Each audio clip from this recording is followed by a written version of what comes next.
And I guess I want to ask you about Hotel Keys. I think life is such a journey, and when I hear a song that takes that subject on, I go, yeah.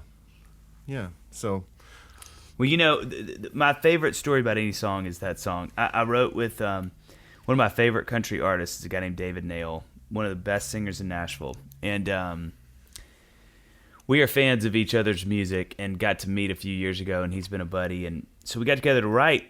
Gosh, man, it's been like 3.5 years now ago. And we sat down and he said, man, I've got this title, and it's called Hotel Keys. And I was like, I don't know what that is, but I already love it. And he was like, here's the idea.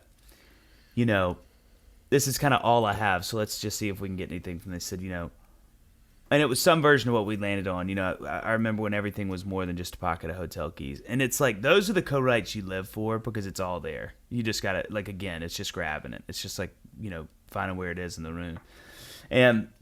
And we got all the way through to the bridge, and then we both had to go. And then I ended up, he texted me later and said, hey, man, would you just write a bridge and send it to me? I want to demo this song. I'm not around it to help write it. So do you mind? And I was like, of course. So, and that's what's so funny about it is I love this about music. And it's why I love telling the story so much. And when I wrote that with David, we were taking a lot of his experiences and putting them to music. Because at the time, 3 or 4 years ago, I didn't feel like that. I was in a different place with that. And my wife, as we were picking songs for this record, he demoed it about a year ago, and we play it all the time because he did a great job with it, and his voice sounds amazing. And she said, you should really think about recording this song. And I listened to it again for the first time, kind of. I was like, okay, what would this sound like me singing it? And I got so emotional because I was like, this is how I've struggled with this feeling recently. I mean, this is kind of the last couple of years of how I've felt, but at the time I didn't.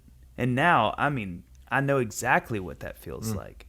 And that's not to say I think it's the truth, but it's definitely a feeling I have really combated.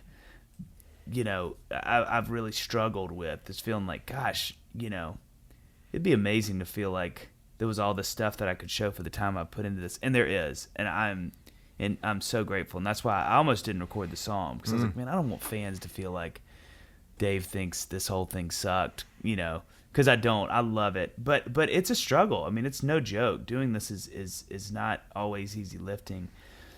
And I think that's important. And I've just really, I was talking to a friend of mine the other day about this. I really hope that honesty wins. And it may not win immediately, but I think as an artist who has people that listen to music and have perceptions about you and the music, I hope that being honest, that's why I love doing these podcasts, that's why I love doing the podcast we last time, is I just feel like as I'm getting older, I'm like, it's valuable to be honest. It's I think there's power in me being able to say things that I'm like, God, I hope people don't misconstrue that, because I've just seen it not come back void. I've seen people really say, man, it was really cool to hear you talk about how hard this is, or how much this is frustrating, or as opposed to me being like, man, this is the best. I never have fun. I mean, whoops, there's my Freudian slip. I always have fun, So for me, I just felt like, man, this can be a bit of a risk to put this on the record. But, it's how I feel, and I think it's a valuable thing. I think, if nothing else, if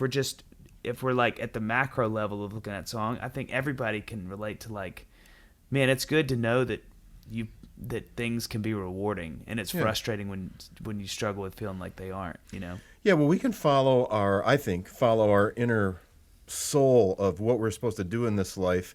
And there are times when you go, I thought this should be more. Or I'm just tired of it. And it could be, I mean, the fleeting feeling could last for 5 minutes or 5 weeks, or hopefully not more than that. But, sometimes you just have to go, well, maybe it's time for a change.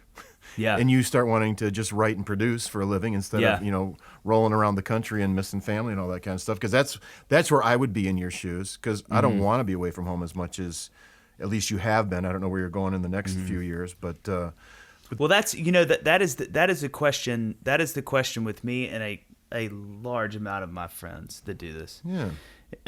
That's the season that we are all in, which is, and I said this, I did a podcast a couple weeks ago, and I was telling Blake, the guy who did it with me then, I was like, that's the thing I'm trying to figure out, is how do my first priority is to my family.